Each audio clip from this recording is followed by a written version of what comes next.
New ইয়র্কের জ্যাকসনের থেকে আপনাদের সঙ্গে আছি আমি খালেদ মহিউদ্দিন। বলা হয় রাজনীতিতে শেষ কথা বলে কিছু নেই। আসলে শেষ কথা আমরা আশা করি, আমরা দেখতে চাই রাজনীতিতে কে কার বন্ধু হচ্ছে, কে কার শত্রুতে পরিণত হচ্ছে। মাঠের রাজনীতি মোটামুটি এখন নির্বাচনমুখী, বিভিন্ন ধরনের জোট গঠিত হচ্ছে, বিভিন্ন ধরনের মোর্চাও হচ্ছে। তবে এই রাজনীতির এই মোর্চা বা নির্বাচনী আবহাওয়ায় প্রবেশ করার ক্ষেত্রেও নির্বাচন নিয়ে অনেকের মধ্যেই রয়েছে সংশয়। এইসব নিয়ে কথা বলার জন্য আজ আমাদের সঙ্গে রয়েছেন জামায়াতে ইসলামের আমির ডক্টর শফিকুর রহমান আমাদের সঙ্গে আজকে আছেন।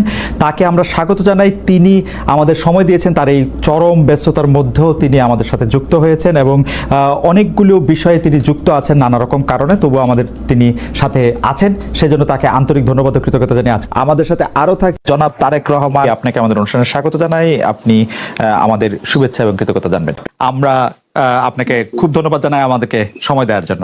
রাজনীতি আমার চেয়ে আপনারা যে কম বুঝেন তা না, ক্ষেত্র বিশেষে আপনাদের অনেকের অভিজ্ঞতা আমার থেকে বেশি, অভিজ্ঞতা বেশি, জ্ঞান বেশি।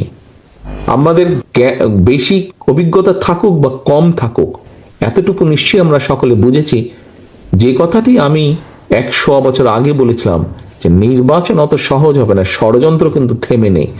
আপনারা গুলশান অফিসে অনেকেই এসেছিলেন যখন আমরা আমাদের যারা মোটামুটি ভাবে প্রত্যাশিত প্রার্থী ছিলেন এরকম আমরা যাদেরকে ডেকেছিলাম, সেখানে আমি একটা কথা বলেছিলাম, ষড়যন্ত্র কিন্তু থেমে নেই। গত কয়েকদিনের ঘটনা, গতকালকের ঘটনা, চট্টগ্রামে আমাদের প্রার্থীর উপরে গুলিবর্ষণের ঘটনা, এই সব কিছু নিয়ে কিন্তু প্রমাণিত হচ্ছে যে যা আমি বলছিলাম তা কিন্তু সত্য হচ্ছে আস্তে আস্তে। কাজে আমরা যদি নিজেদের মধ্যে মতপার্থক্য কমিয়ে নিয়ে না আসি, আমরা যদি নিজেরা ঐক্যবদ্ধ না হই, সহকর্মীবৃন্দ, এই দেশ ধ্বংস হয়ে যাবে। কেন ধ্বংস হয়ে যাবে বলছি? প্রতিবার আপনারা খেয়াল করে দেখেন, আপনি বিএনপি বলেন না, facts and figure and history যা বলে, প্রত্যেকবার এই দেশ ধ্বংসের দ্বার প্রান্তে গিয়েছে। প্রত্যেকবার আপনারা কখনো শহীদ জিয়ার নেতৃত্বে, কখনো দেশনেত্রী খালেদা জিয়ার নেতৃত্বে বিএনপি আস্তে আস্তে সেই খাদের কিনারা থেকে দেশকে আবার বের করে নিয়ে এসেছে। সহকর্মীবৃন্দ, কেউ মানুক না মানুক, কারো ভালো লাগুক না লাগুক, কিচ্ছু যায় আসে না। আমরা জানি সকল সময় যখনই দেশ সংকটে পড়েছে এবং জনগণ বিএনপির কাঁধে দায়িত্ব দিয়েছে, বিএনপি সর্বোচ্চ দিয়ে চেষ্টা করেছে জনগণের সেই যেই ষড়যন্ত্রগুলো চলছে, বিভিন্ন সূত্র খবর বলছে এই ষড়যন্ত্র এখনই থেমে থাকবে না, এটা আরো খারাপ রূপ হতে পারে। কিন্তু আমাদের ভয় পেলে চলবে না, আমাদেরকে আতঙ্কগ্রস্ত হলে চলবে না, আমাদেরকে মানুষকে সাহস দিতে হবে, আমাদেরকে নিজেদেরকে ঐক্যবদ্ধ হতে হবে, আমাদেরকে মানুষকে, দেশের সাধারণ মানুষ, গণতান্ত্রিক আমি মানুষকে আমাদের ঐক্যবদ্ধ করতে হবে। আমরা যত ঐক্যবদ্ধ হব, আমরা যত সামনে এগিয়ে আসব, আমরা যত পরিস্থিতি তৈরি করব, যে কোনো মূল্যে নির্বাচন হতে হবে। এই পরিস্থিতি যত আমরা তৈরি করব, ষড়যন্ত্রকারীরা তত পিছু হটতে বাধ্য হবে এবং তাদেরকে পিছু হটানোর ক্ষমতা এবং শক্তি একমাত্র আপনাদের আছে। আপনারা যারা বিএনপি করেন, আপনারা যারা শহীদ জিয়ার রাজনীতি করেন, দেশনেত্রী খালেদা জিয়ার রাজনীতি করেন, একমাত্র সেই শক্তি, সেই যোগ্যতা, সেই ক্ষমতা আপনাদের আছে। প্রিয় সহকর্মীবৃন্দ, এখন আমাদের সময় এসেছে আমি কি পেলাম তা না, সময় এসেছে আমি দেশ এবং জাতির জন্য কতটুকু করতে পারলাম, কতটুকু করতে পারলাম দেশ এবং জাতির জন্য। আজকে আপনি যদি দেশ এবং জাতির জন্য কিছু করতে পারেন, আগামী দিনে আপনার সন্তান, আপনার নাতিপুতি এরা ভালো থাকবে, আপনার ভবিষ্যৎ বংশধর ভালো থাকবে। প্রিয় সহকর্মীরা, আজ সময় এসেছে নিজে কি পেলাম সেটা ভুলে যাবার, কি দিতে পারলাম, কি দিচ্ছি, কি দিব দেশ এবং জাতিকে। যদি দিতে পারি তাহলে ইনশাল্লাহ আমরা কিছু পাবো, সম্মান পাবো, মর্যাদা পাবো, শান্তি পাবো। আসুন আমাদের আজকের লক্ষ্য হোক আমাদের এই পরিকল্পনাগুলোর বাস্তবায়ন কাজ শুরু করা। আমাদের আজকের লক্ষ্য হোক দেশে শান্তি, শৃঙ্খলা এবং আইনের শাসনকে প্রতিষ্ঠিত করা। প্রিয় সহকর্মীবৃন্দ, রাজনৈতিক সহকর্মী হিসাবে আপনাদের কাছে আমি এটাই প্রত্যাশা করি যে আমাদের পরিকল্পনা যা আপনারা সারাদিন মিলে, নান্নু একটু আমার সাথে কথাটা শোনেন, ঝালকাঠির নান্নু 2 মিনিট পরে নিজে কথা বলেন, আমি শেষ করে দেবো এখনই। আজকে আমাদের পরিকল্পনা হওয়া উচিত, আমাদের সকলের প্রতিজ্ঞা হওয়া উচিত যে কাগজগুলো আপনাদের কাছে আমরা তুলে দিলাম, প্রথমেই আপনারা হাত তুলে বলেছেন, স্বীকার করেছেন। আমি ধরে নিতে চাই, বিশ্বাস করতে চাই, শুধু হাত তোলার জন্য আপনারা হাত তোলেনি, আপনারা বিশ্বাস করেন বলেই আপনাদের বিশ্বাস থেকে আপনারা হাত তুলেছেন যে এই কাজগুলো যদি আমরা শুরু করতে পারি। বলে থাকেন যে বাংলাদেশে রাজনীতি করতে হলে ভারতের সাথে একটা বড় সম্পর্ক রেখে রাজনীতি করতে হবে। আপনার কাছে কি মনে হয় এই সময় ভারতের সাথে বড় সম্পর্ক কারা রাখতেছেন এবং জামায়াতে ইসলামীর সাথে ভারতের সম্পর্ক আসলে কেমন? প্রথম কথা হলো যে রাজনীতি কার জন্য? রাজনীতি আমার মাটি এবং মানুষের জন্য। সুতরাং আমার সম্পর্কটা হবে জনগণের সাথে, আমার সম্পর্ক হবে আমার মাটির সাথে। এটা আমার 1 নম্বর প্রায়োরিটি। 1 নম্বর প্রায়োরিটিকে তার জায়গায় রেখে দুনিয়ায় যারা বন্ধু হয়ে এগিয়ে আসবেন দেশ এবং জনগণের কল্যাণে, আমরা সবাইকে আমরা স্বাগত জানাবো, অভিনন্দন জানাবো এবং বুকে ধারণ করব।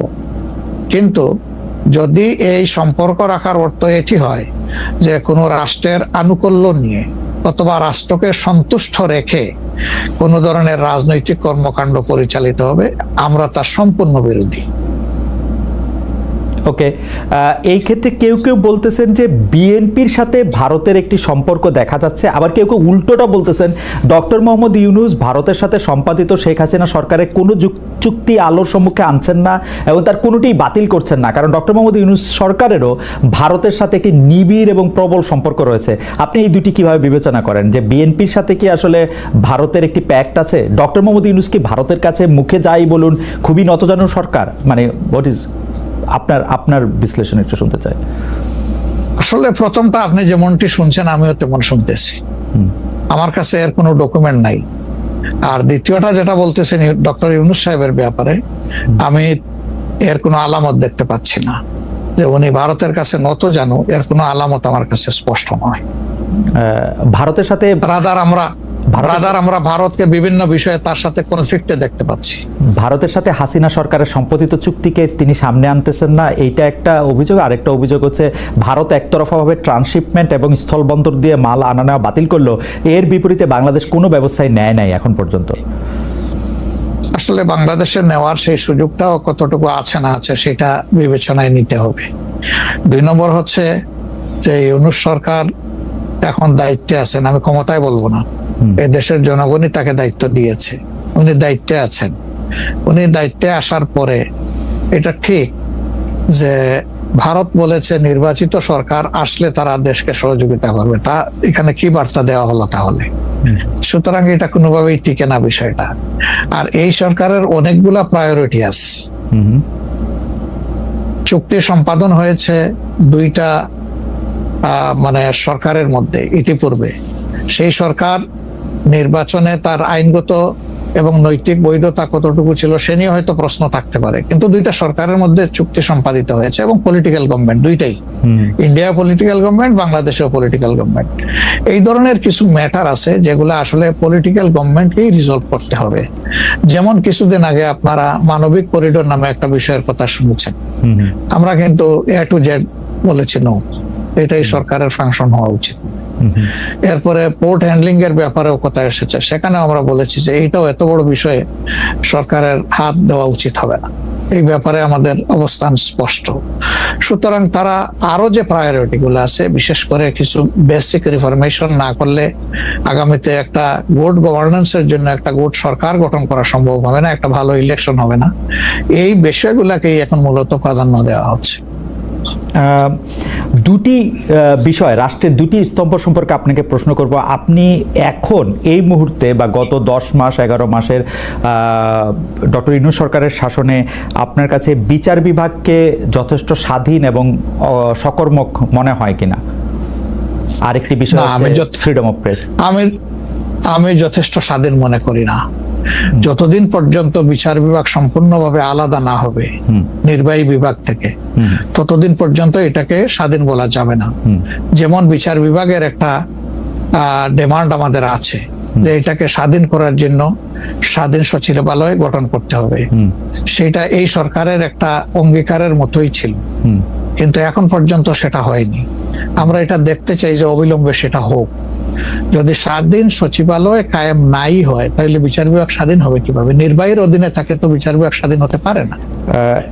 এমনিতে আমরা সারা দেশে যে বিচার আদালতগুলি দেখি বা আমাদের যে আপিল আদালত অর্থাৎ হাইকোর্ট বিভাগ এবং আপিল ডিভিশন যে রায়গুলি এই পর্যন্ত দিয়েছে বা দিচ্ছে, আপনার সাথে তো সারা বাংলাদেশের সবাই কানেক্টেড।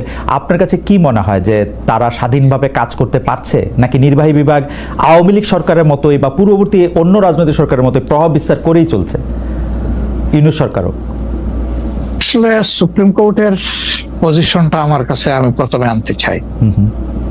এখন যিনি প্রধান বিচারপতির দায়িত্বে আছেন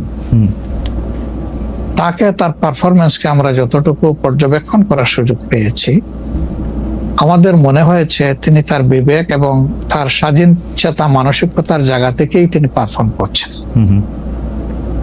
হাইকোর্টের যেহেতু অনেকগুলা বেঞ্চ, সেখানে পার্সন টু পার্সন ডিফারেন্স হতেই পারে, কিন্তু আলটিমেটলি বিচার তো যাবে শেষ পর্যায়ে সুপ্রিম কোর্টের হাতে। এই জায়গাটাকে অতীতের যে কোনো সময়ের তুলনায় আমাদের কাছে বেটার মনে হচ্ছে আপাতত। ভবিষ্যতে তারা কি করবেন সেটা এখনই অগ্রিম বলা যাচ্ছে না। ওকে। আর বিচার আদালতের প্রশ্নে মানে জজ অ্যান্ড সেশনস কোর্ট যেগুলি, ডিস্ট্রিক্ট জজ অ্যান্ড সেশনস কোর্ট যেগুলি আছে 64টা জেলা এবং অন্যান্য ট্রাইব্যুনালগুলি, তারা কি স্বাধীনভাবে কাজ করতে পারছে?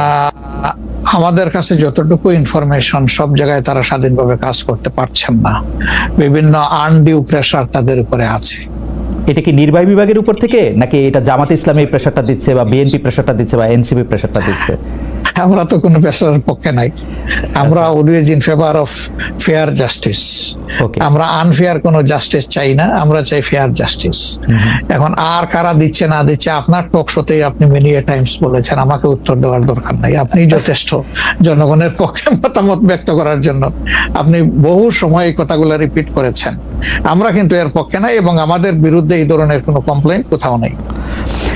আর যদি ফ্রিডম অফ প্রেসের কথায় আসি, অর্থাৎ সংবাদপত্রের স্বাধীনতা বা গণমাধ্যমের স্বাধীনতা প্রশ্নে আপনার কাছে এই 10 মাসের বিবেচনা যদি চাই বা বিচার যদি চাই, আপনি কেমন দেখছেন যে স্বাধীনভাবে মত প্রকাশ করা যাচ্ছে কিনা?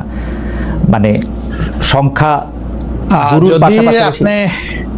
যারা সংখ্যায় কম তারাও তাদের মতামত দিতে পারছে কিনা? জি না, সেটা আমি আসতেছি। যদি আপনি in comparison two previous period, that is last 15.5 years, even another 2 years you can add with it. সকল কেয়ারটেকার সরকারের 2 বছর, পরবর্তী 15.5 বছর। অনেক সময় প্রেস আমাদেরকে বলতো, আমরা যখন জিজ্ঞেস করতাম যে এই ধরনের একটা জলজ্জন্ত মিথ্যাচার কেমনে করলেন, ওই যে কিছু করার নাই, স্ক্রিপ্ট লেখা ছিল, আমাদেরকে এটা জাস্ট ব্রডকাস্ট করতে হয়েছে। তো এখন সেই পরিস্থিতি এরকম নাই বলে আমাদের কাছে মনে হয়। তারপরেও আমরা প্রেসের কাছ থেকে বিভিন্ন সময় শুনি তাদের কিছু কনসার্নের জায়গা এখনো বিদ্যমান। কেউ কেউ এখনো তাদের উপরে আনডিউ প্রেসার দিয়ে থাকেন, এটা করতে পারবেন, এটা করতে পারবেন না। এটা যদি থাকে, একটা মিনিমাম রেঞ্জেও থাকে, তাহলে তো আমরা কমপ্লিট ফ্রিডম অফ স্পিচ বলতে পারছি না, ফ্রিডম অফ এক্সপ্রেশন আমরা বলতে পারছি না। এটা কিছুটা যে এখনো প্রিভেল করছে, এটা আমরা অনুভব করি। তবে আমরা ফিল করি যে প্রেসকে তাদের মতোই রোল প্লে করতে দেওয়া উচিত। আর প্রেসের কাছেও আমাদের প্রত্যাশা, তারা যেন সাদাকে সাদাই বলেন, সাদাকে অন্তত ধূসর বানাবেন না, এবং কালোকেও তারা মানে সার্ফ এক্সেল দিয়ে সাদা বানাবেন না। 5 আগস্টের পর এই প্রশ্ন অবশ্য অনেকবার আপনার সামনে এসছে। তারপর আমি আপনাকে বলি, যেহেতু আপনার সাথে আমার দেখা হচ্ছে নতুন একটা ঘটনার পরে, এই প্রসঙ্গে নতুন একটা ঘটনার পরে, আপনি কিন্তু যে কোনো জায়গাতে এক ধরনের সমন্বয়ের প্রত্যাশী একজন মানুষ, ক্ষমা করার পক্ষে একজন মানুষ। আপনি সর্বশেষ যে আওয়ামী লীগের রাজনীতি নিষিদ্ধ করা হলো এবং দলকে আসলে তার সকল কার্যক্রম নিষিদ্ধ করা হলো, এইটা নিয়ে আমরা দেখেছি যে আপনার দলকে যারা সমর্থন করেন তারাও সেই নিষিদ্ধের দাবি করেছেন। কিন্তু আমি আপনার পার্সোনাল মতামত জানতে চাই যে আপনি এটা আসলে লাইক করেছেন কিনা, বা আপনি এটা পছন্দ করেছেন কিনা, বা আপনার যদি একক ক্ষমতা নেয়ার মানে সিদ্ধান্ত নেয়ার, আপনি আপনার একক সিদ্ধান্ত প্রয়োগ করতেন, তাহলে আপনি এটা করতেন কিনা? দেখেন, এখানে অনেকগুলা বিষয়। আমাকে ইদানিং ফরেন মিশনের যারা বাংলাদেশে আছেন এনভয় বা আপনার রাষ্ট্রদূত যারা আছেন তারাও জিজ্ঞেস করেন যে ন্যাশনাল রিকনসিলিয়েশনের একটা জায়গা থাকা উচিত কিনা। আমি বলি অবশ্যই উচিত, তবে বিষয়টা হলো যে আমাদের ওন্ড গুলা একদম তাজা, ট্রমা গুলা এখনো মেন্টাল এবং ফিজিক্যাল ট্রমা এখনো বিদ্যমান, হাসপাতালের বেডে এখনো রয়ে গেছে ইনজিওর্ড পার্সন গুলো।